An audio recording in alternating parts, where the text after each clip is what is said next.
The horizon turned black as death itself, and Nathan Sawyer had maybe 3 minutes before the dust storm buried him alive on this God-forsaken stretch of New Mexico territory. It was June 1882, and the wind had been building all afternoon as he rode south from Silver Reef toward Las Cruces. His horse, a bay gelding named Rusty, had been skittish for the past hour, ears flickering nervously at every gust. Nathan should have listened to those warnings, should have sought shelter earlier, but he had been too focused on reaching the next town before nightfall.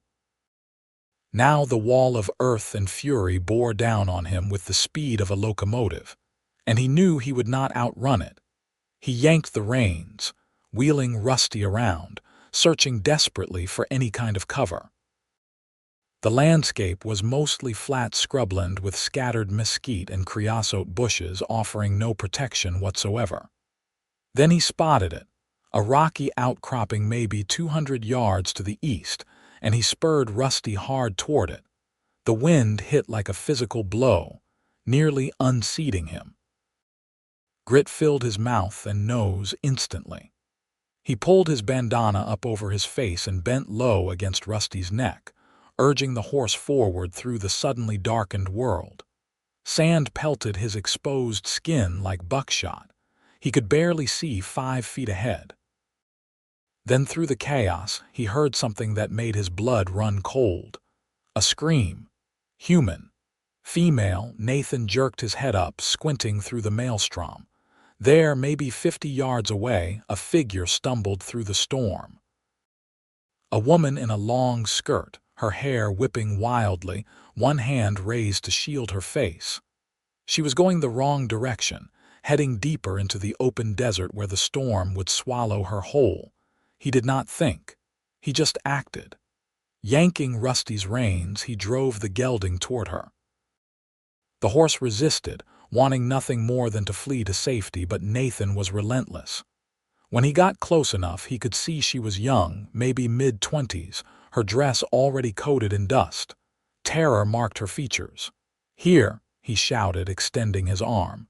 "Take my hand." She looked up at him, eyes wide with shock and fear. For a moment she hesitated, and Nathan thought she might refuse, might be too frightened to trust a stranger appearing out of the storm like some kind of ghost. But survival instinct won out. She reached up, grasping his forearm with surprising strength. Nathan hauled her up behind him in one smooth motion. She was lighter than he expected, but solid, real. Her arms wrapped around his waist immediately, clinging tight. "Hold on," he yelled over the roar of wind. He kicked Rusty forward again, aiming for where he remembered seeing those rocks. The world was nothing but brown fury now. He could not see the sun, could not tell which direction was which except by instinct and desperate hope. Sand filled every crevice, worked its way into his clothes, his boots, behind his ears. The woman pressed her face against his back, and he could feel her trembling. Or maybe that was him. Fear had a way of blurring such distinctions. Rusty stumbled, nearly went down, and Nathan's heart stopped. If the horse fell now, they were finished. But the gelding caught himself, driven by the same survival instinct that kept them all moving forward. Good boy, Nathan thought. Good boy, just a little further. Then suddenly, blessedly, the rocky outcropping materialized out of the storm like salvation itself. It was not much, just a small cliff face maybe 12 feet high with an overhang that created a shallow cave underneath, but it was enough. Nathan dismounted in one swift movement, reaching up to help the woman down. She half fell into his arms, and he steadied her, then pulled Rusty under the overhang with them. The relief from the wind was immediate and profound. The storm still raged just beyond their shelter, creating an impenetrable curtain of dust, but here under the rock they could breathe, could think.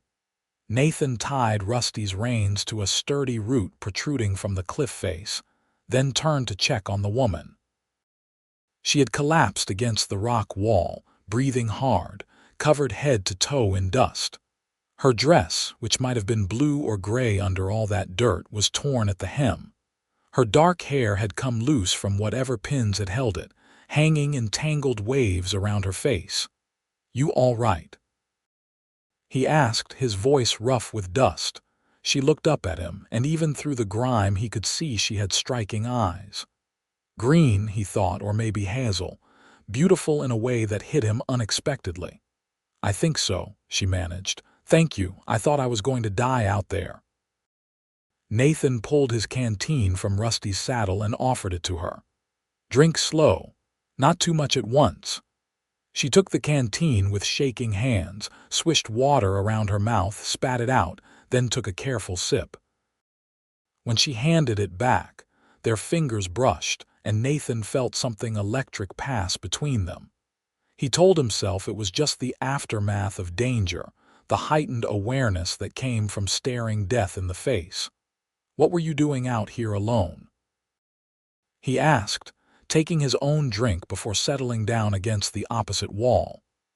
The space under the overhang was not large, maybe 8 feet deep and 15 feet wide. Close quarters, but better than being buried alive. The woman hesitated, her gaze dropping to her hands. "My horse threw me about 2 miles back. Got spooked by a rattlesnake. By the time I got my bearings, the storm was already coming. I tried to find cover, but everything looks the same out here." "Where were you headed?" "Las Cruces. I was traveling from Silver Reef." She looked up at him again, seeming to really see him for the first time. "I am Alina Fairfield, Nathan Sawyer." He touched the brim of his hat out of habit, though it was caked with dust and probably looked ridiculous. "You were traveling alone from Silver Reef. That is a hard 3 days' ride." Alina's expression closed off slightly. "I had my reasons for traveling. I did not have much choice in the matter." The way she said it made Nathan think there was a story there, probably not a happy one. But he did not press. People came west with all kinds of secrets, all kinds of reasons for running. He had a few of his own. The storm continued to rage outside their shelter. Nathan could hear debris hitting the rocks above them, could see nothing beyond the overhang but swirling brown chaos. Dust devils danced in the air. The temperature had dropped with the storm, and despite the summer heat that had baked the desert all day, Nathan could feel Alina starting to shiver. "Here." He shrugged out of his duster and offered it to her. "You will be more comfortable." "You will freeze," she protested, but he could see the longing in her eyes as she looked at the heavy coat. "I have been colder. Take it." She accepted the duster with a grateful nod, wrapping it around her shoulders. It swallowed her smaller frame, but Nathan found himself thinking she looked good in it. He pushed the thought away. Not the time, not the place, and certainly not appropriate given they had just met under the worst possible circumstances. "How long do you think it will last?" Alina asked, staring out at the storm. "Hard to say. Could be an hour, could be all night. These desert storms are unpredictable." Nathan adjusted his position, trying to find a more comfortable spot against the hard rock. "We are safe here, though. Storm cannot touch us." "I truly thought I was going to die," Alina said quietly. "I could not breathe, could not see. I just kept walking and hoping I would find something, anything." She looked at him, and her eyes were bright with unshed tears. "You saved my life, Nathan Sawyer. Anyone would have done the same." "No," she said firmly. "Not anyone. You risked your own life to help a stranger. That says something about who you are." Nathan felt uncomfortable with the praise. He had just done what needed doing. "What brought you to Silver Reef? You do not sound like you are from around here." He could hear the refinement in her voice, the careful pronunciation that spoke of education and probably some money in her background. Alina pulled the duster tighter around herself. "I was teaching at the school there. Or rather, I was supposed to be teaching." The position ended rather abruptly. "How abruptly?" she smiled. but there was no humor in it. The school board decided my methods were too progressive. They objected to me teaching girls the same curriculum as boys, objected to me including lessons about mathematics and science instead of just sewing and deportment. The chairman of the board, Mr. Henderson, made it clear I was no longer welcome. So they fired you for being a good teacher? Essentially, yes. Aliner's jaw tightened with obvious anger. I argued that girls deserved the same education as boys, that limiting their learning was doing them a disservice. Mr. Henderson told me my opinions were unsuitable for a woman, especially an unmarried woman, and that I should focus on finding a husband instead of filling young girls' heads with inappropriate ideas. Nathan felt a surge of anger on her behalf. That is horseshit. Sorry for the language, but it is. Aliner actually laughed, a surprised sound that seemed to startle her as much as it did him. I said something rather similar, though perhaps with different words. That conversation ended with me being escorted from the school and given 24 hours to leave town.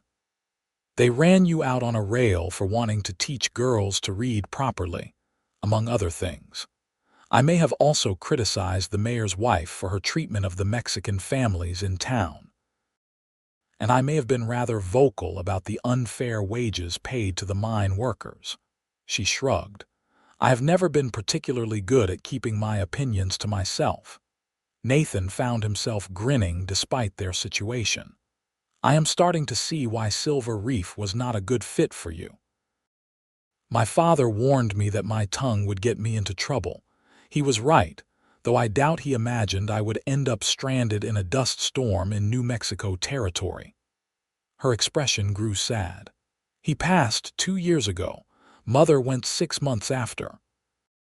I think she died of a broken heart more than anything else. I am sorry for your loss. Thank you. After they died, I sold our home in Boston and decided I needed a fresh start. The West seemed like a place where a woman might have more freedom, more opportunities. I suppose I was naive. Boston. I knew you were not from around here. Is it that obvious? Your accent gives you away. Also, most women out here would not use words like deportment in casual conversation. Aliner smiled, a real smile this time. I will try to remember to speak more plainly. What about you, Nathan Sawyer? What brings a cowboy to this particular stretch of desert? Nathan leaned his head back against the rock. Work, mostly. I have been doing ranch work around Colorado and New Mexico for the past 5 years. Nothing permanent, just moving where the work is. I heard there might be something in Las Cruces, so I headed that direction. No family, not anymore. Parents died when I was 15. Fever took them both within a week of each other. I have been on my own since then. That must have been difficult. It was what it was. You learn to adapt, or you do not survive. Nathan did not like talking about his past, about the scared kid he had been, suddenly orphaned and having to figure out how to stay alive. He had done things he was not proud of in those early years, made choices that still kept him up some nights. But he had survived, had eventually found honest work, and that had to count for something.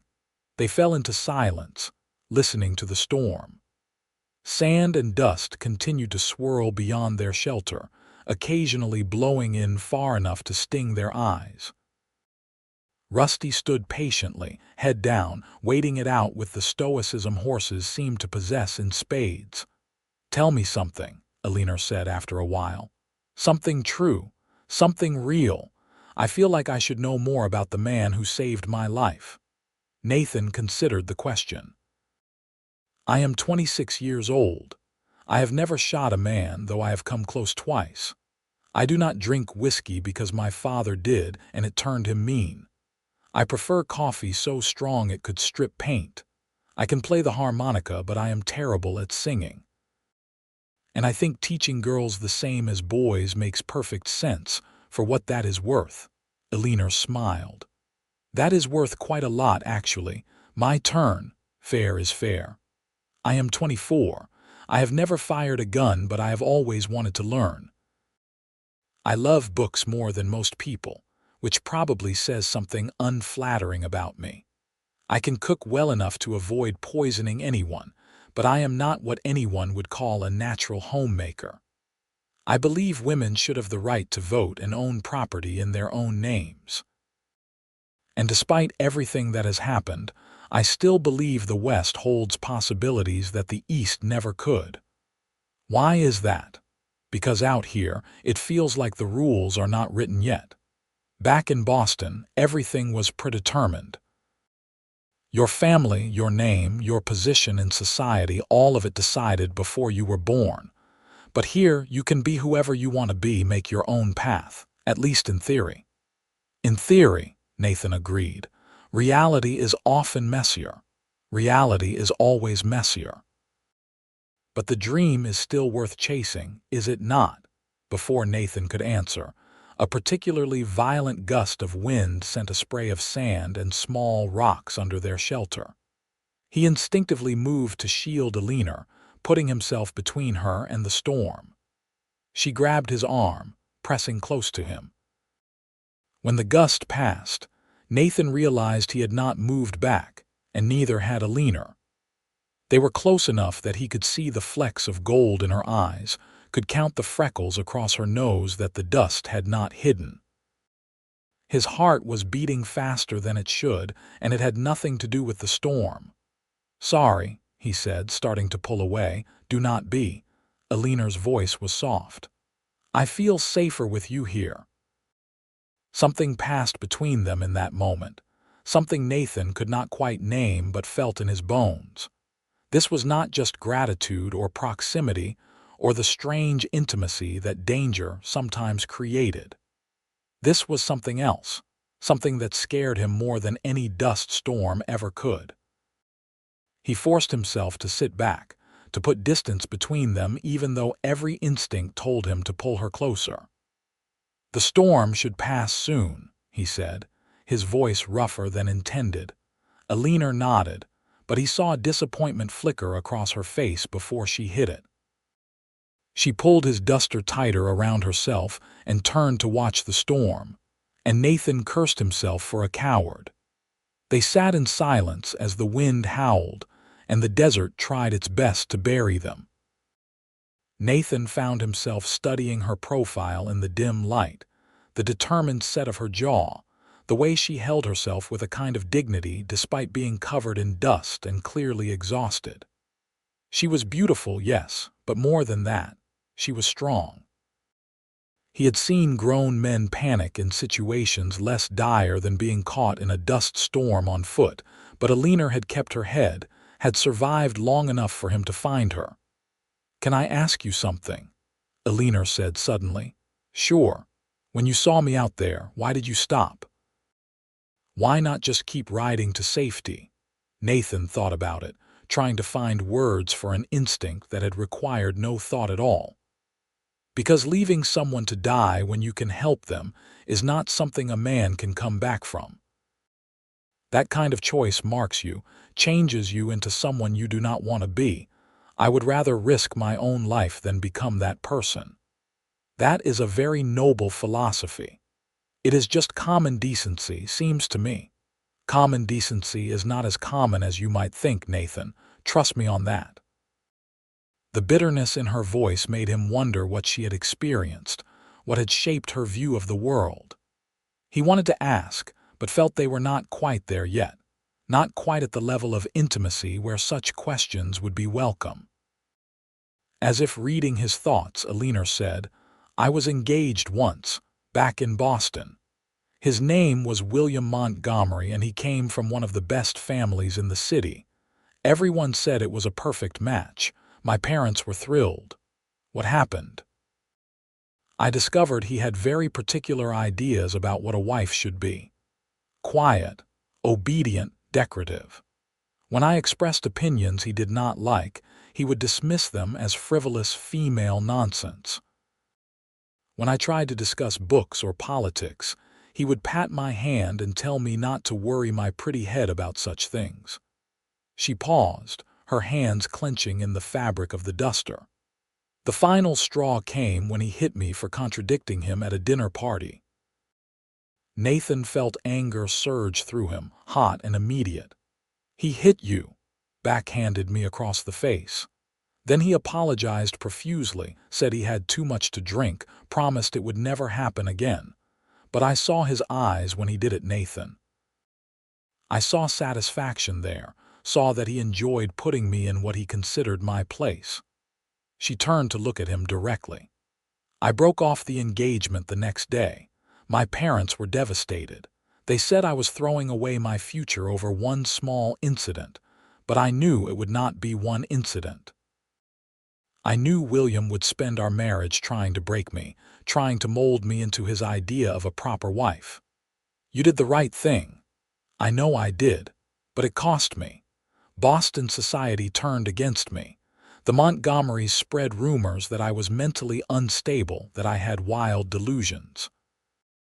Suddenly, I was unmarriageable, unsuitable, a cautionary tale mothers told their daughters.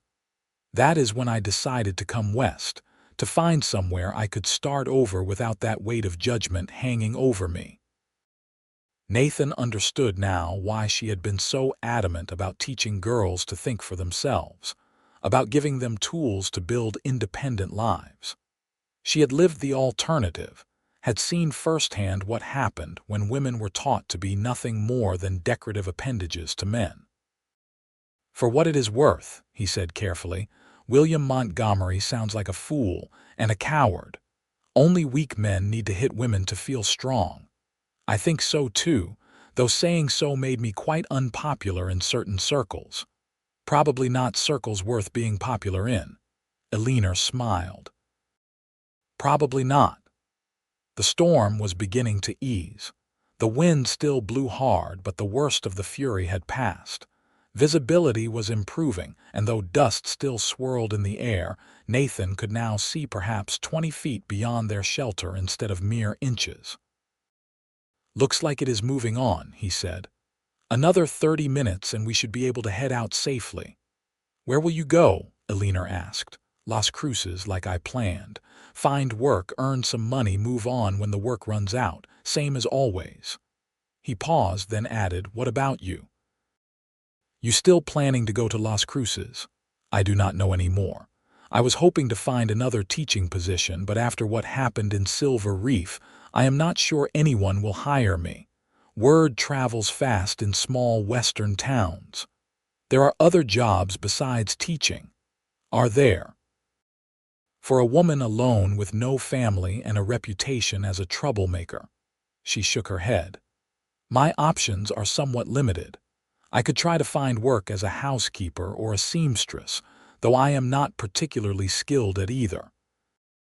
I could marry someone who would have me, though after William, I would rather die than marry just for security. Or I could try to find another teaching position somewhere far enough away that Silver Reef's opinion of me does not matter." Nathan wanted to tell her she had other options, but honestly, he knew she was right. The West might offer more freedom than the East in some ways, but women still faced hard limitations. An unmarried woman alone was vulnerable in ways that made his chest tight just thinking about it. "Maybe Las Cruces will surprise you," he said. "It is a bigger town than Silver Reef, more opportunities, more people who might not care what happened up north." "Maybe." But she did not sound convinced. They sat quietly as the storm continued to dissipate. The wind dropped from a roar to a steady blow, and the dust in the air thinned enough that Nathan could see the landscape again. Everything was coated in a thick layer of brown dirt. Bushes looked like strange sculptures, and the rocks around them had taken on new shapes from the drifts of sand piled against them. Nathan stood and stretched, his muscles stiff from sitting on hard rock for what must have been close to 2 hours. He walked to the edge of their shelter and looked out at the clearing sky. The sun was low on the horizon now, painting everything in shades of orange and pink where it filtered through the remaining dust. It would be dark soon. "We cannot travel tonight," he said, turning back to Alina.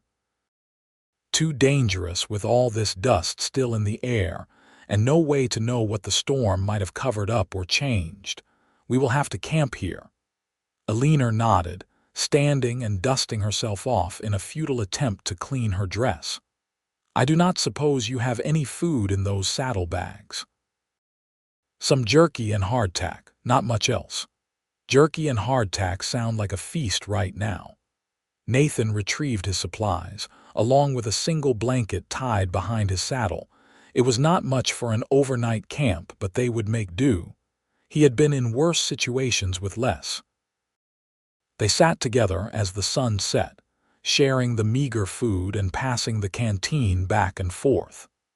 The intimacy of it felt both strange and natural, as if they had known each other longer than a few hours. Nathan found himself telling her about working on a ranch in Colorado the previous summer, about a stubborn mare he had spent weeks training, who finally came around. Alina told him about her students in Silver Reef, about a young girl named Maria who had a gift for mathematics that no one but Alina seemed to recognize or value. "She could have been anything," Alina said, her voice full of regret. "She was brilliant, Nathan. But her family needed her to work, and the school saw no point in educating a Mexican girl beyond basic literacy. It broke my heart to see that potential wasted. Maybe she will still find a way. Maybe, but the odds are stacked against her." The night grew cold as desert nights did, the temperature dropping 40 degrees from the daytime high. Nathan gave Alina the blanket despite her protests, and they huddled close together for warmth, trying to shield themselves from the wind that still gusted occasionally. "Tell me something else true," Alina said, her voice soft in the darkness. She was pressed against his side, his arm around her shoulders, her head resting in the hollow beneath his collarbone. It should have felt awkward, but instead it felt right in a way that terrified him. "Like what?" "Anything. I just want to hear your voice. It makes me feel less alone out here." Nathan thought for a moment. "When I was a kid, before my parents died, we lived on a small farm in Kansas. Nothing fancy, just enough land to grow some corn and keep a few animals. My father was hard, like I said, especially when he drank, but my mother was kind. She used to sing while she worked, these old songs her mother taught her. I do not remember most of them anymore, but sometimes I will hear a melody that sounds familiar and it brings me right back to being 8 years old, standing in the kitchen while she made bread. That is a good memory. It is one of the few I have from before everything went wrong." He paused, surprised at himself for sharing so much. He normally kept these memories locked away, too painful to examine. But something about Alina made him want to open up, made him feel safe enough to be vulnerable. "After they died, I worked on farms around Kansas for a few years. Hard labor for little pay. When I was 18, I drifted into Colorado, learned to handle cattle and horses. Turned out I had a knack for it. Been doing ranch work ever since. Do you like it? Mostly. It is hard work, but honest. I like working with animals. They make sense in ways people often do not. You treat a horse right, it will give you everything it has. You cannot say that about most people." "I suppose that is true." Alina shifted slightly, burrowing closer. "Can I tell you something I have not told anyone else? Of course. I am scared. Not just of the storm or being stranded out here, though that is frightening enough. I am scared of what comes next. I left Boston with such confidence, such certainty that I was doing the right thing. But now I have no job, very little money, no family, no prospects. I am completely alone in a place I do not understand, and I do not know how to move forward from here. The fear keeps me awake at night." Nathan tightened his arm around her shoulders. "You are not alone right now. I know, and I am grateful for that, more than you could know. But what happens tomorrow, Nathan? When the sun comes up and we go our separate ways, what then? It was a fair question, one he had been avoiding thinking about, because the truth was, he did not want to go his separate way. In the space of a few hours, Alina Fairfield had worked her way under his skin, had made him feel things he had not felt in years, maybe ever. The thought of helping her to Las Cruces, and then watching her disappear into her own life while he went on to the next ranch, the next temporary job, made his chest ache. Maybe we do not have to go separate ways, he heard himself say. Alina lifted her head to look at him, though in the darkness he could barely make out her features. What do you mean? I mean, maybe we could help each other out. You need someone to watch your back while you figure out your next step. I am headed to Las Cruces anyway. We could travel together, and once we get there, I could help you get settled. Make sure you are safe. Nathan, I cannot ask you to do that. You are not asking, I am offering. Why? Why would you do that for someone you just met? It was a reasonable question. Nathan tried to find an answer that made sense, that did not involve confessing feelings he barely understood himself. Because it is the right thing to do. Because you should not have to face all of this alone. And because I want to. Is that enough of a reason? Alina was quiet for a long moment. Then she said softly, It is more than enough. Thank you. She settled back against him, and Nathan felt something in his chest loosen, a tension he had not realized he was carrying. He knew he was probably making his life more complicated, knew that getting involved with Alina's problems was not the smartest move for a drifter with no ties and no permanent home. But he could not bring himself to care. For once, he wanted to do something that mattered beyond earning his next paycheck.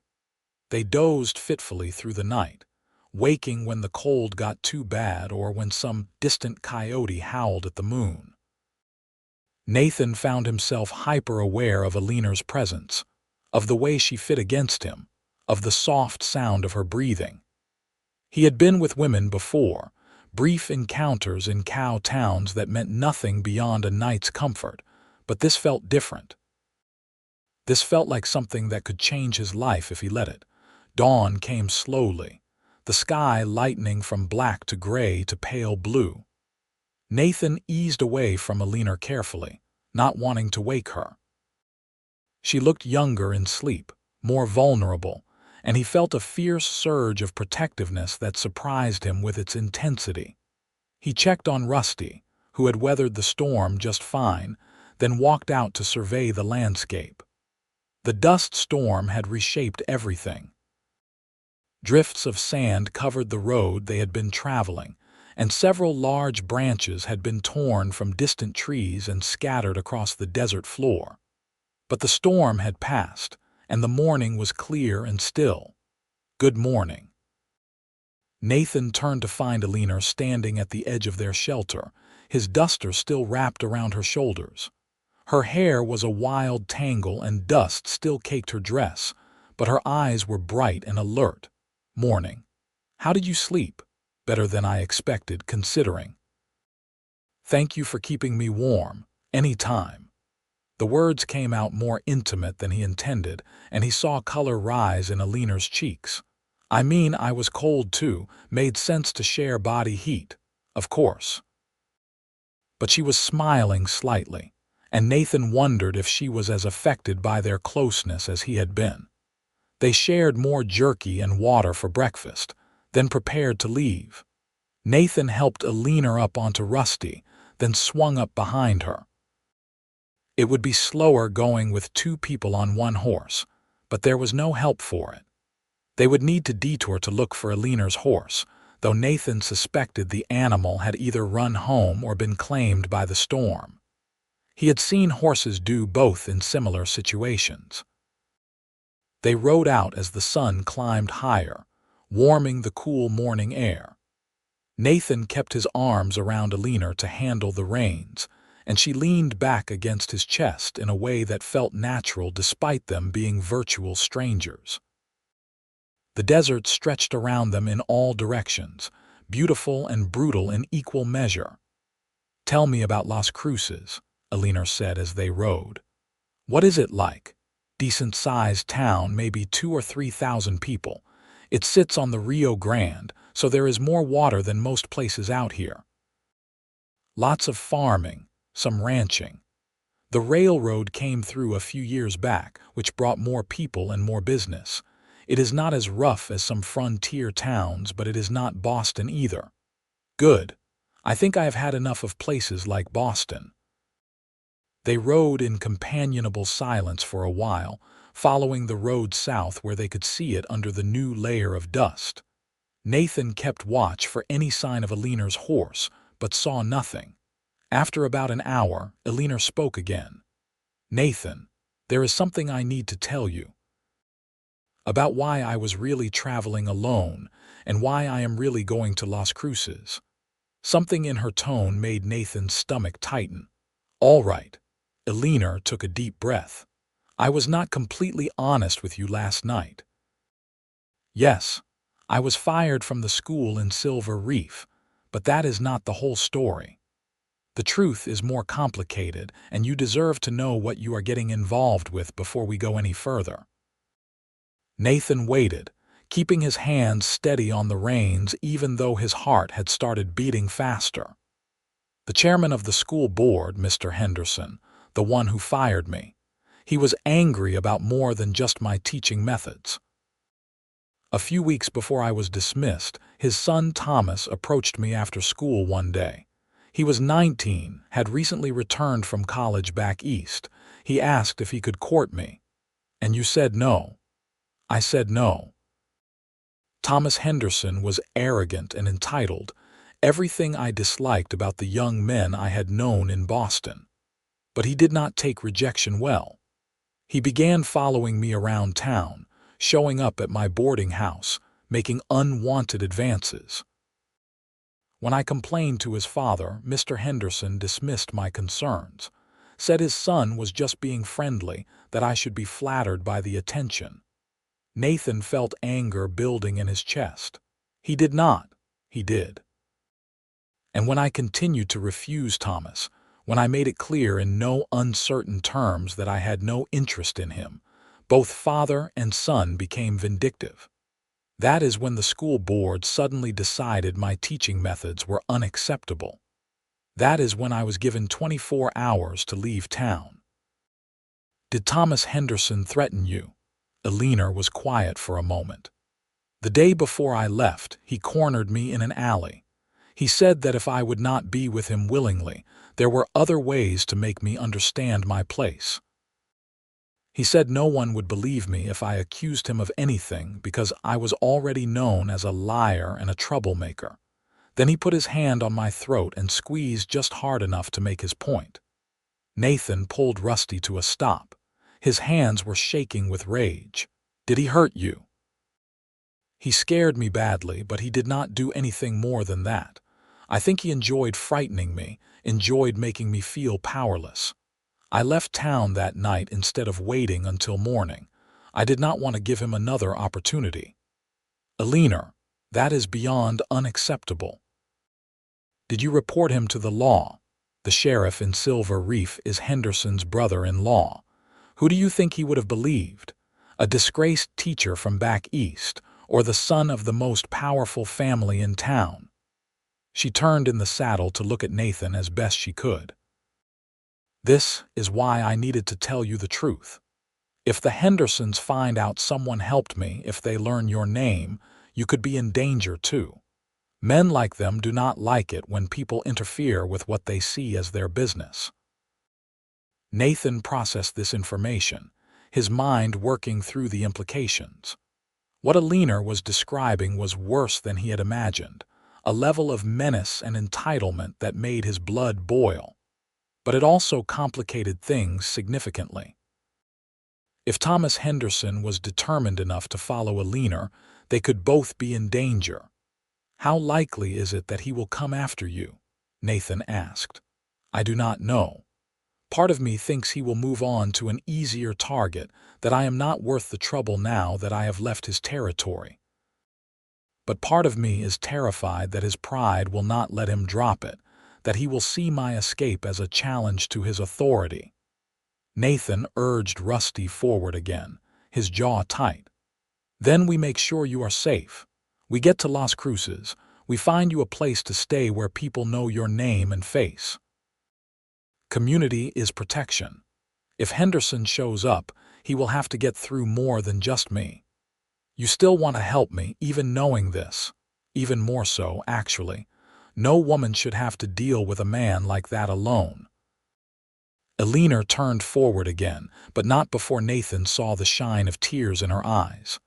I do not know why you are being so kind to me, but I am grateful beyond words. You would do the same for me.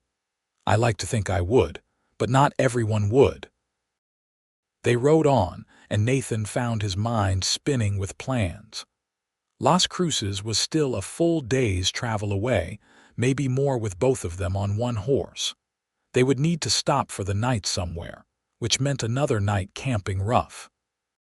But once they reached town, he could find her a boarding house, introduce her to people he knew from previous jobs in the area, make sure she was not isolated and vulnerable. And then what? The question nagged at him. Once she was settled, once he had done his good deed, what happened next?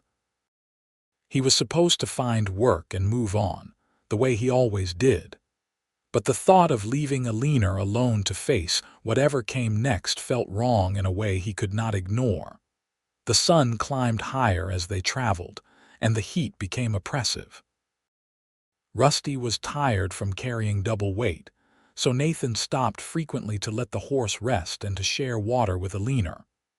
They made slow progress, but steady. Around midday, they spotted a small ranch house in the distance, a few buildings clustered around a windmill. Nathan decided to take a chance and see if the residents would be willing to sell them supplies and maybe let them water Rusty properly. The ranch was small, clearly a family operation. An older Mexican man came out to greet them, his hand resting casually on the gun at his hip, until he determined they were not a threat. After some negotiation in a mix of English and Spanish, he agreed to sell them some food and let them water their horse. His wife, a kind-faced woman who reminded Nathan of his mother, insisted on feeding them a proper meal and packing extra tortillas and dried meat for their journey. As they prepared to leave, the woman pulled Eleanor aside and spoke to her in rapid Spanish. Eleanor's command of the language was clearly limited, but she seemed to understand the gist of it. When she rejoined Nathan, she was smiling. "What did she say?" Nathan asked. "She said I should hold on tight to you because good men are rare and I should not let this one get away." Eleanor's cheeks were pink. "I tried to explain that we are not, that you are just helping me, but I do not think my Spanish was good enough to make her understand." Nathan felt heat in his own face. "Well, she is right about one thing. Good people are rare. And you should hold on to them when you find them." Eleanor met his eyes, and something passed between them that made Nathan's breath catch. The air felt charged, full of possibility and danger, and something he could not quite name. They rode on as the afternoon wore toward evening. Nathan could feel exhaustion settling into his bones. Neither of them had slept well the night before, and the stress of the storm combined with a full day of travel was taking its toll. When they spotted a small grove of cottonwood trees near what looked like a spring, Nathan decided they had pushed far enough for one day. "We will camp here tonight," he announced. "Las Cruces is still a few hours away, and I would rather arrive fresh in the morning than exhausted tonight." Eleanor nodded her agreement. She looked as tired as he felt, her face drawn and pale under the dust that still coated her skin. Nathan helped her down from Rusty, then set about making camp. It was not much, just a small fire for warmth and cooking, their blankets spread on the ground, the horse tied where he could reach both grass and water. But it felt more comfortable than the cave had, more like a real camp. Eleanor sat by the fire staring into the flames. Nathan heated the tortillas and meat the rancher's wife had given them, and they ate in silence, too tired for much conversation. But it was a comfortable silence, the kind that came from being at ease with someone. After they ate, as the stars began to appear overhead, Eleanor finally spoke. "Can I ask you something, always? What do you want, Nathan? Not just for tomorrow or next week, but for your life. What do you actually want?" It was such a simple question, but it hit Nathan like a punch to the gut. No one had ever asked him that before. People asked what he could do, where he was going next, what jobs he was willing to take, but no one had ever asked what he wanted for himself. "I do not know," he admitted. "I have spent so long just surviving, just getting from one day to the next. I never thought much beyond that. I suppose I always figured I would keep moving, keep working, until I got too old or too injured to continue, and then I would figure something else out." "That sounds lonely." "It is lonely," Nathan said quietly, "but it is safe. You cannot lose what you never have. You cannot be hurt by people you never let close. Is that really living, though? Or is it just existing?" Nathan poked at the fire with a stick, watching sparks drift up into the night sky. "I am starting to think maybe I have been doing this all wrong." "What do you mean?" "I mean maybe running from place to place, never putting down roots, never letting anyone in. Maybe that is not protection. Maybe it is just another kind of prison." Eleanor moved closer to him, close enough that their shoulders touched. "What changed your mind?" Nathan looked at her, at this woman who had stumbled into his life in the middle of a dust storm and somehow turned everything upside down in the span of a day. "I think you know the answer to that." "Do I?" Her voice was barely a whisper. "Eleanor, I know this is fast. I know we have only known each other for a day, but there is something here, something real. And I am tired of running from real things just because they might hurt me later." "Nathan," she started, but he pressed on. "When you ask me what I want, I realize the answer is simple. I want a home. I want people who matter to me and who I matter to. I want to wake up in the morning and know I am building something that lasts, instead of just drifting through life like dust on the wind. And I think maybe, if you feel even a fraction of what I am feeling right now, I want to build that with you." Eleanor's eyes were bright with unshed tears. "You cannot possibly know that, not after one day." "Why not? My parents knew after one conversation. They got married 3 weeks after they met, and they were happy together until the day they died. Sometimes you just know, Eleanor. Sometimes you meet someone and everything just clicks into place, and all the reasons why it should not work do not matter because the reasons why it could work are so much stronger." "This is insane," Eleanor said, but she was smiling through her tears. "We do not know each other. We are from completely different worlds. We have no prospects, no plan, nothing but hope and stubbornness." "Is that a no?" she laughed, a sound caught between joy and disbelief. "No, you impossible man. It is not a no. It is a this is crazy, but maybe I want crazy. It is a I feel it too and it terrifies me. It is a yes, I will try if you will." Nathan felt like his heart might burst out of his chest. "You will?" "I will, but Nathan, we have to be smart about this. We have to make it work in the real world, not just here under the stars where everything feels magical. Can we do that? We can try. That is all anyone can do, right? Try and hope it is enough." Eleanor leaned her head on his shoulder. "Try and hope it is enough," she repeated softly. "I like that." They sat by the fire until it burned down to embers, talking about possibilities and plans. Nathan suggested they could both find work in Las Cruces for a while, save money, figure out what they wanted their future to look like. Eleanor talked about maybe opening a school of her own someday, one where girls were taught everything boys were taught, and no one questioned their right to learn. Nathan admitted he had always dreamed of having his own small ranch. Just a few horses and some cattle, enough to make a living without having to drift from job to job. It was pie in the sky dreaming, the kind of conversation that might seem foolish in the harsh light of day. But under the stars, with Alina warm and solid beside him, it felt possible. It felt real. They lay down together under the single blanket, Alina's back pressed to Nathan's chest, his arm around her waist. It was intimate but not sexual, a closeness born of trust and the beginning of something neither of them could quite name yet, but both felt deeply. "Nathan," Alina whispered into the darkness. "Yeah, thank you for finding me in that storm. Thank you for seeing me, really seeing me, not just what you expect a woman to be, but who I actually am.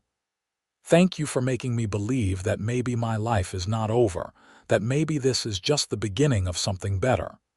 Nathan pressed a kiss to the top of her head. "Thank you for letting me find you, for giving me a reason to stop running, for making me want to be more than just a man passing through. We are going to figure this out, right?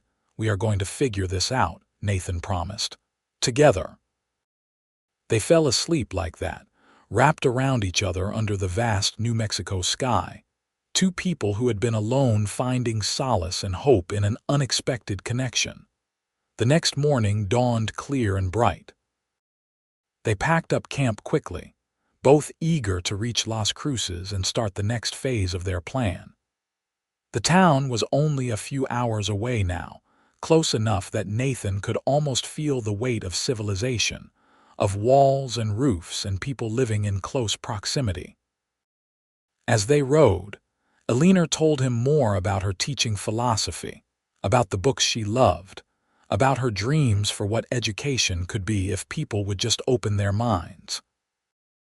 Nathan told her about working with horses, about the satisfaction of taking a green animal and teaching it to trust, about the beauty of watching a well-trained horse and rider move as one. They were getting to know each other in the way new couples did, sharing stories and opinions, finding common ground and learning to navigate their differences. It felt good. It felt right. Las Cruces appeared in the distance around mid-morning, a cluster of adobe buildings and newer wooden structures spreading out from the center of town. The Rio Grande flowed nearby, a ribbon of precious water in the arid landscape. Nathan could see farms and orchards, windmills and cattle, all the signs of a town that was growing and prospering. They rode into town slowly, both suddenly nervous about what came next. The dusty main street was busy with wagons and horses, people going about their business. A few heads turned to watch them pass, curious about the two dust-covered travelers on a single horse, but no one paid them much attention otherwise. Nathan headed for a boarding house he remembered from a previous time through Las Cruces. It was run by a widow named Mrs. Martinez, a practical woman who asked few questions and kept a respectable establishment. He hoped she would have a room available for Alina. Mrs. Martinez remembered him when he knocked on her door, and her eyes softened with sympathy when he explained that Alina needed a room and had been caught in the dust storm. She agreed to let Alina stay, though she made it clear she ran a proper house, and there would be rules about male visitors. Alina thanked her sincerely, then turned to Nathan. "I suppose this is where we part ways for now." "Just for now," Nathan agreed. "I am going to find us both work if I can. I will come back this evening and let you know what I found." "Nathan, you do not have to find me work. I can do that myself." "I know you can, but we are in this together now, remember. Let me help." Alina smiled and, after glancing around to make sure Mrs. Martinez was not watching, stood on her toes to press a quick kiss to his cheek. "Together," she agreed. "Come back soon." Nathan left feeling like he was walking on air despite his exhaustion. He took care of Rusty first, boarding the gelding at a stable and making sure the horse was fed and groomed after his hard journey.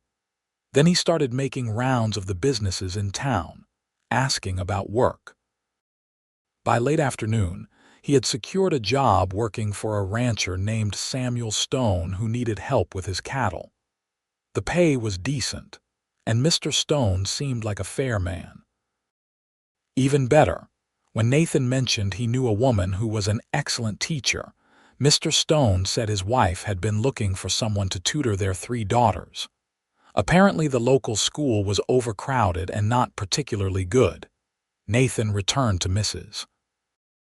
Martinez's boarding house that evening with news of both jobs. Alina answered his knock wearing a clean dress borrowed from the landlady, her hair washed and pinned up neatly.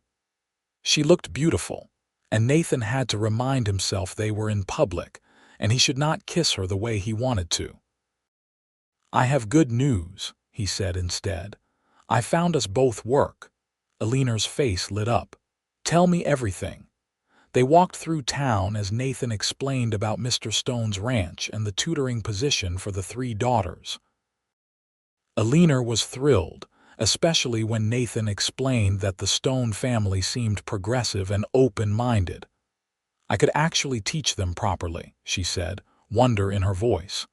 "Mathematics and science and literature, everything they need to know. This is perfect, Nathan.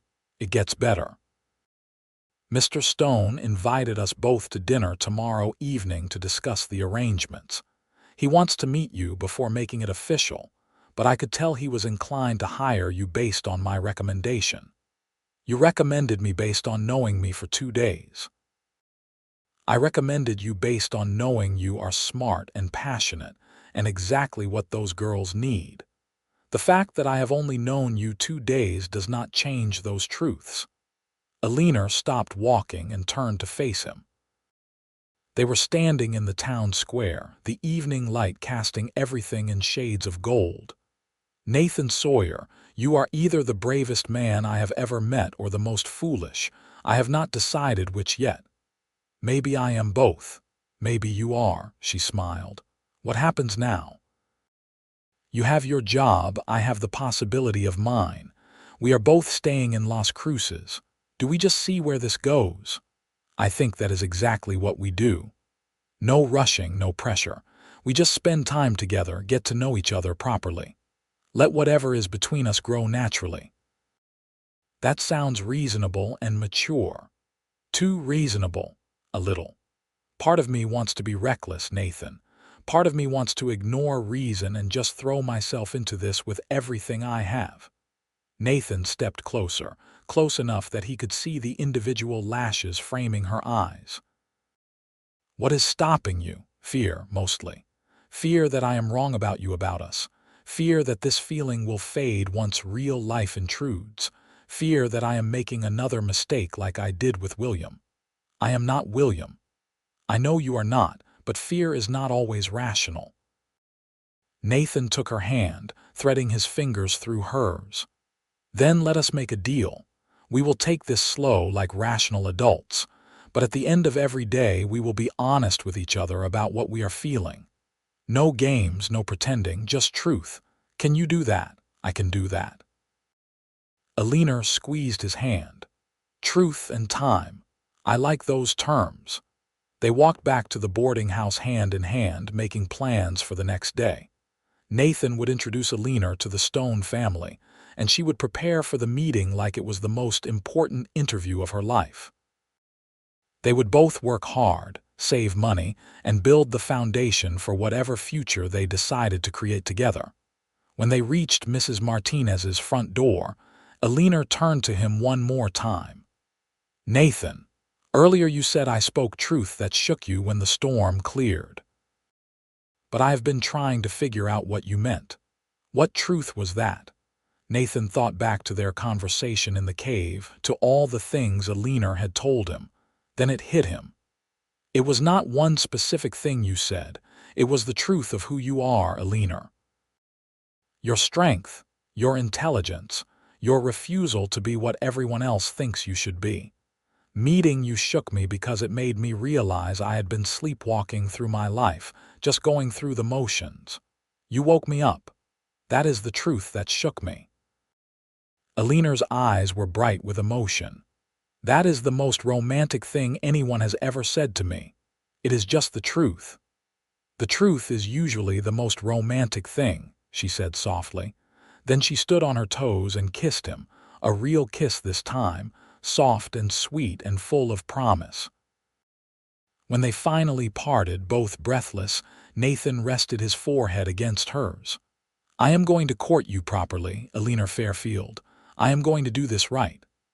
I look forward to it, Nathan Sawyer." The next weeks passed in a blur of work and courtship. Alina's meeting with the Stone family went better than either of them could have hoped. Mrs. Stone was a warm, intelligent woman who immediately took to Alina's ideas about education. The three daughters, aged 10, 12, and 14, were bright and eager to learn. Alina started tutoring them within days, and the job paid enough to cover her room and board with some left over to save. Nathan's work on the Stone Ranch was hard but satisfying. He spent his days working with cattle and horses, earning the respect of the other ranch hands with his skill and work ethic. Mr. Stone was a fair boss who paid on time and treated his employees well. But the best part of Nathan's days was the evenings, when he would clean up and head into town to see Alina. They would walk through Las Cruces together, exploring the town, talking about everything and nothing. Sometimes they would just sit in the square and watch the sun set, comfortable in each other's presence. They learned each other slowly, carefully. Nathan discovered that Alina loved thunderstorms but hated spiders, that she could quote long passages of Shakespeare from memory, but could not carry a tune to save her life, that she had a scar on her left wrist from falling out of a tree as a child, and that her favorite color was the deep blue of the sky just after sunset. Alina learned that Nathan was left-handed, but had been forced to write with his right hand as a child, that he was surprisingly well-read despite never having formal schooling past the age of 10, that he had a talent for whittling and would carve small animals out of scraps of wood when he had time, that he was terrified of letting people down and would work himself to exhaustion to avoid disappointing anyone who counted on him. They also learned how they fit together. Nathan discovered that Alina challenged him intellectually in ways he had never experienced, pushing him to think about issues he had never considered. Alina found that Nathan provided a grounding presence, a calm steadiness that balanced her tendency toward impulsive passion. A month after they arrived in Las Cruces, Nathan used some of his saved wages to buy Alina a proper horse, a gentle mare named Daisy. Alina was so moved by the gift that she cried, and Nathan had to reassure her multiple times that he genuinely wanted to do this for her. "You need your own transportation," he said practically. "You cannot rely on walking or borrowed horses forever. Besides, I like the idea of us riding together." They started taking rides out into the desert on their days off, exploring the landscape that had brought them together. Alina proved to be a competent rider, and they would pack supplies and spend hours just being alone together, talking and laughing and occasionally stealing kisses when they were sure no one was around to see. It was on one of these rides, about 2 months after they had met, that Alina broached a subject they had been dancing around for weeks. "Nathan, where do you see this going? Us, I mean." They had stopped to water the horses at a small spring, sitting in the shade of a cottonwood tree. Nathan had been showing Alina a hawk circling overhead, but now he turned his full attention to her. "Where do you want it to go?" he asked carefully. "I asked you first." Nathan took a breath. "I want to marry you, Alina. I have wanted that since probably the second day I knew you, but I was trying to be patient to give us time to be sure. But the truth is, I have never been more sure of anything in my life. I love you. I want to build a life with you, whatever that looks like." Alina was quiet for a long moment, and Nathan felt his heart hammering in his chest. Had he moved too fast, said too much? Then she smiled, a brilliant expression that lit up her whole face. "I love you too." I was terrified to say it first, terrified you would think I was being impulsive or foolish. But Nathan, you are the best man I have ever known. You are kind and strong, and you see me as a whole person, not just a woman to be managed or controlled. I want to marry you too. Nathan felt relief and joy flood through him in equal measure. Yeah, she laughed. Is this crazy? We have only known each other 2 months. Maybe it is a little crazy, but I think the best things usually are. He pulled a small object from his pocket. I've been carrying this around for 3 weeks, waiting for the right moment. I guess this is it. It was a ring, simple silver with a small turquoise stone. Nothing fancy, but it was what Nathan could afford, and he had chosen it carefully, thinking of Alina's love for the New Mexico sky. Alina stared at it, tears streaming down her face. "Nathan Sawyer, are you proposing to me right now?" "I am, if you are accepting." "Then yes, you impossible, wonderful man. Yes, I will marry you." Nathan slipped the ring onto her finger, and it fit perfectly. Then he pulled her into his arms and kissed her properly, putting every ounce of love and joy and relief into it. Alina kissed him back just as fiercely, her arms tight around his neck. When they finally pulled apart, both breathless and laughing, Nathan said, "We should probably tell people. Make it official." "We should. But can we just sit here for a few more minutes? Just us, before we have to share this with the world. We can sit here as long as you want." They stayed by the spring until the sun started to sink toward the horizon, making plans and dreaming about their future.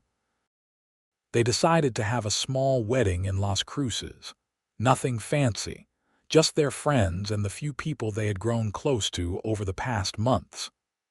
Mrs. Martinez insisted on hosting the reception at the boarding house, and Mrs. Stone was thrilled to help Alina plan.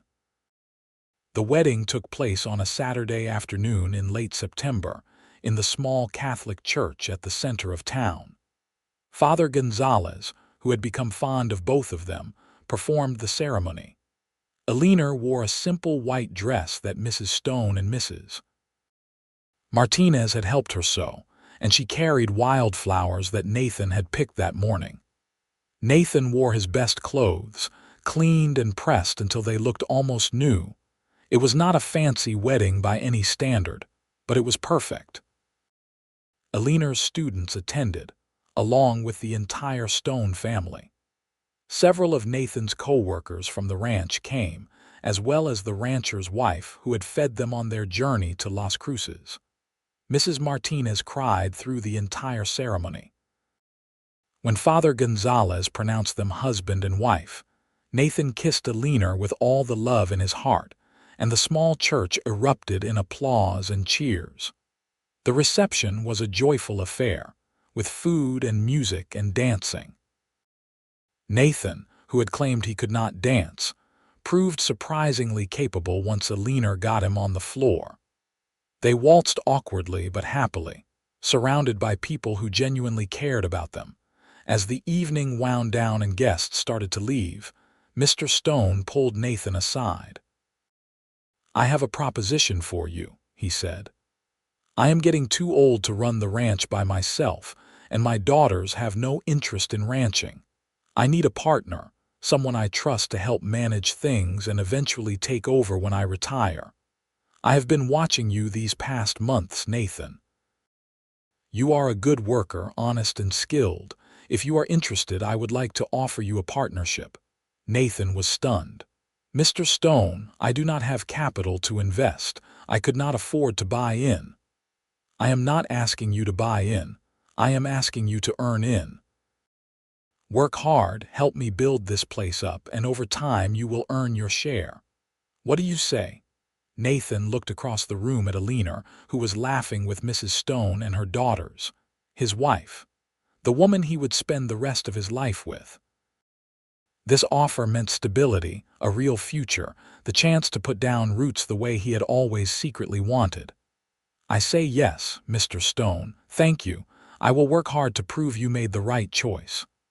"I know you will, son, I know you will." Nathan and Alina spent their first night as a married couple in a small house that Mr. Stone offered to rent them at a reasonable rate. It was not much, just 2 rooms and a kitchen, but it was theirs. Their first real home. As they lay together that night, Alina traced patterns on Nathan's chest in the darkness.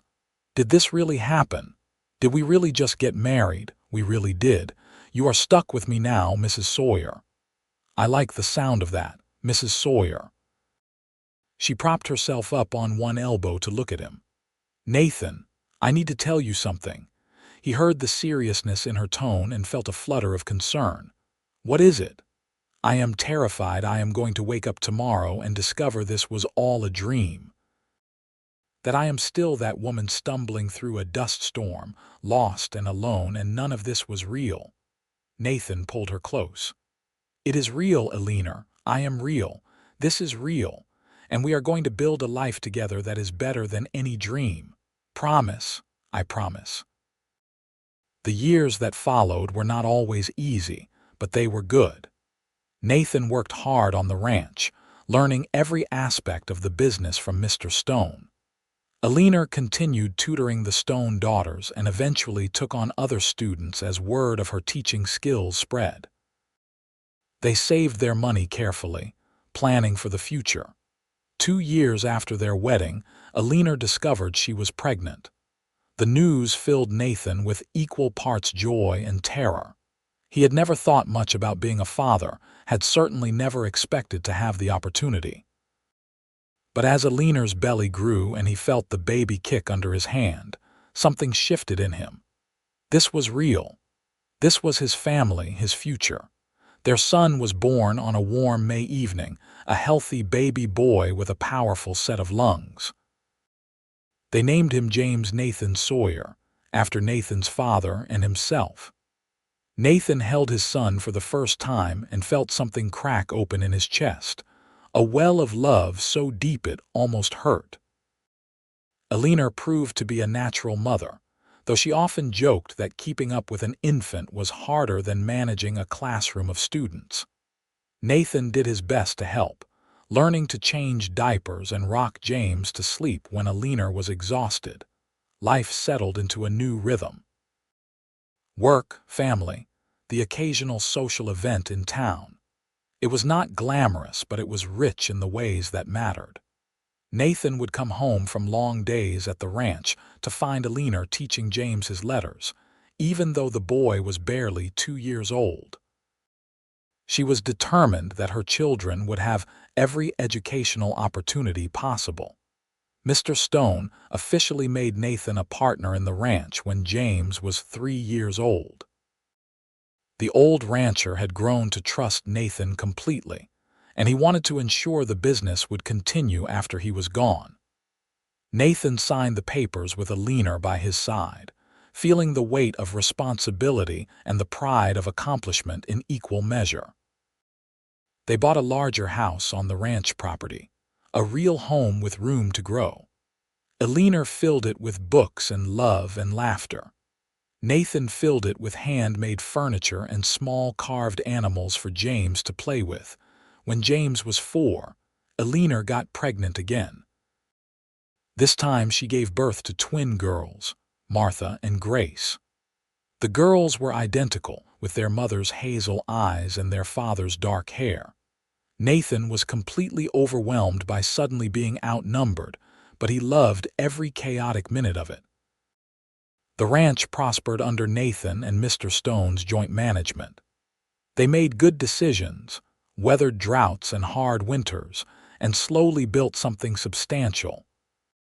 When Mr. Stone passed away peacefully in his sleep at the age of 72, he left his share of the ranch to Nathan with the caveat that Mrs. Stone would always have a home there for as long as she wanted. Nathan took over full management of the ranch, and Alina finally opened the school she had always dreamed of. Using money they had saved and some from the ranch, they built a small schoolhouse on the property. Alina taught students of all ages and backgrounds, with a special focus on ensuring girls received the same education as boys.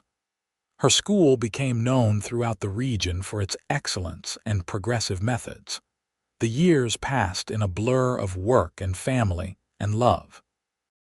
James grew into a serious, thoughtful boy who loved horses as much as his father did. The twins were wild and adventurous, constantly getting into mischief, but also showing the sharp intelligence they had inherited from their mother. Nathan and Alina made it a tradition to ride out to the spot where they had first sheltered from the dust storm every year on the anniversary of the day they met.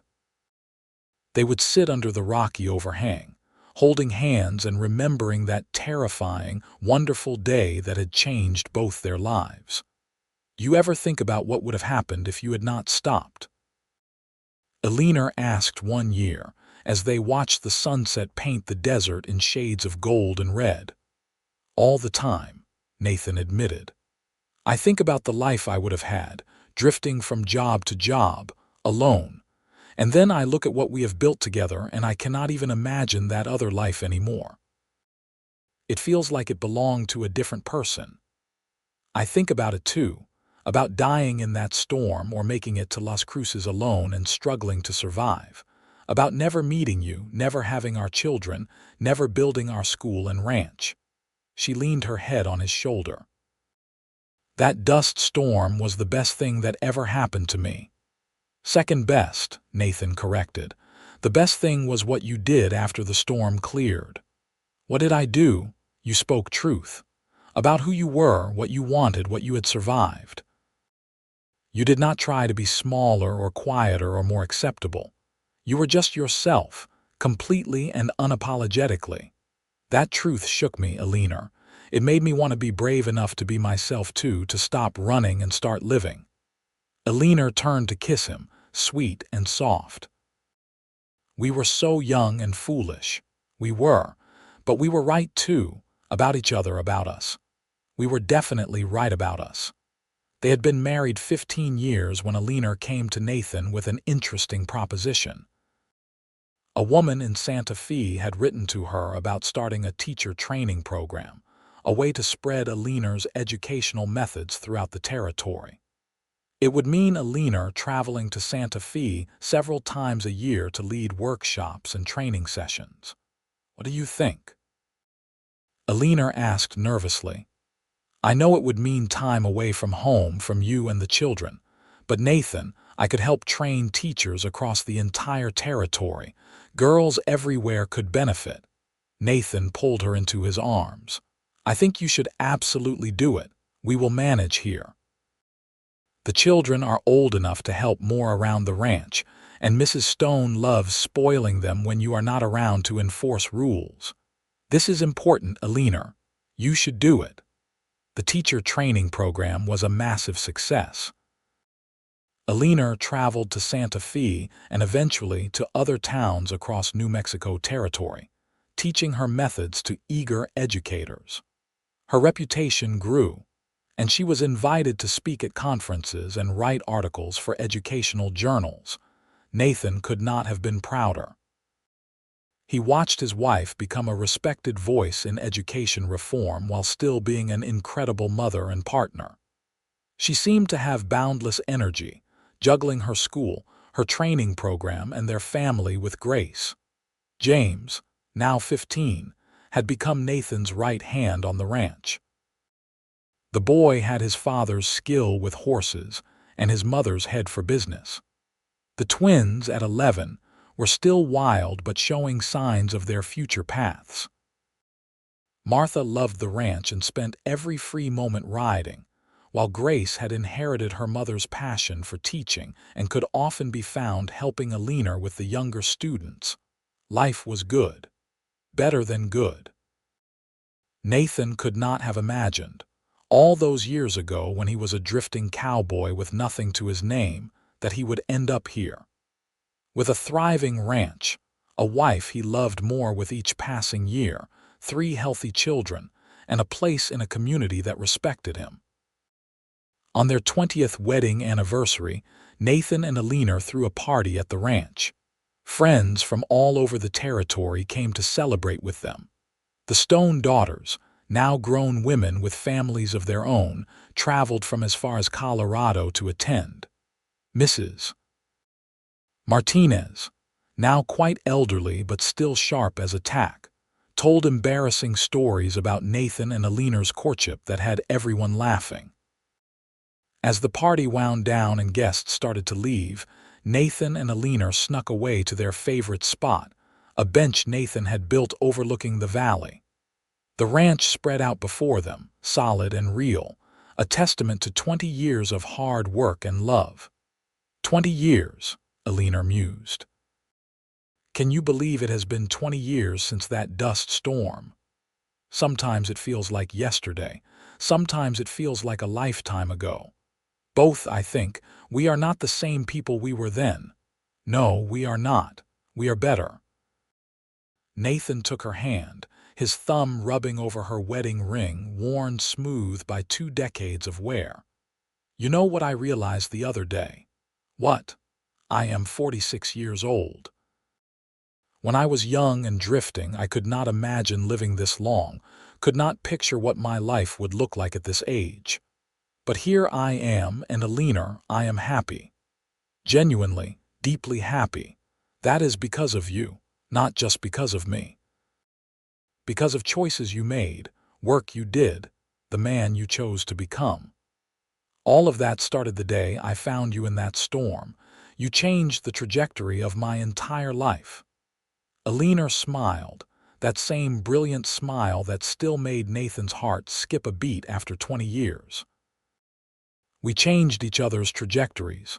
We saved each other, Nathan. I guess we did. They sat in comfortable silence, watching the stars come out one by one. From the house, they could hear their children laughing about something, their voices carrying on the evening breeze. Somewhere a horse whinnied, and in the distance, coyotes began their nightly song. This was home. This was family. This was the life Nathan had built with Alina, starting from nothing but hope and stubbornness and love. Nathan, Alina said softly. Yeah, thank you for stopping. Thank you for pulling me onto your horse and taking me to safety. Thank you for seeing me and choosing me and building this life with me. Thank you for everything. Nathan pulled her close, pressing a kiss to her temple. Thank you for being worth stopping for. For being brave enough to be yourself, even when the world told you to be smaller. Thank you for loving me and choosing me and making me want to be the best version of myself. Thank you for our family and our life, and every day I get to wake up next to you. Always so good with words, Alina teased, but her voice was thick with emotion. Only when I am talking about you. They sat together under the stars, 2 people who had found each other in the middle of a storm and built something beautiful from that chance encounter. Their children would grow and have families of their own. The ranch would continue to prosper. Alina's educational legacy would spread even further, but this moment, right here, was what mattered most. Not the big accomplishments or the grand story of their lives, but simply this. 2 people who loved each other, sitting together at the end of a good day, grateful for what they had built and excited for what was still to come. Nathan and Alina Sawyer had found each other when they both needed saving, and together they had created a life neither could have imagined alone. It was a simple story in many ways, the kind that played out across the West in 1,000 variations. But it was theirs, and it was real, and it was enough, more than enough. It was everything.